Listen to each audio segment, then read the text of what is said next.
今次我借咗一隻相當抵玩嘅104鍵機械鍵盤嚟玩下，就係呢隻德國機械族大廠 Cherry 嘅 MX 2.0S 啦。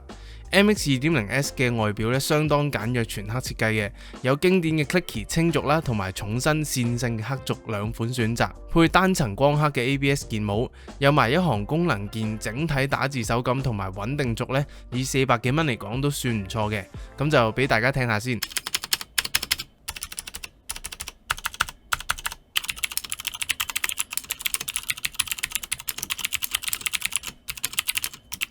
冇光版嘅 MX 2.0S 清軸就賣478蚊，而俾多200幾蚊就有 RGB 版，仲可以用 Cherry 自家嘅軟件控制11種 RGB 燈效同埋任揀顏色，咁靚係幾靚嘅。雖然去到728蚊就唔算平啦，不過始終係德國 Cherry 都有翻少少信仰價嘅。咁 Cherry 嘅 fans 就可以留意下啦。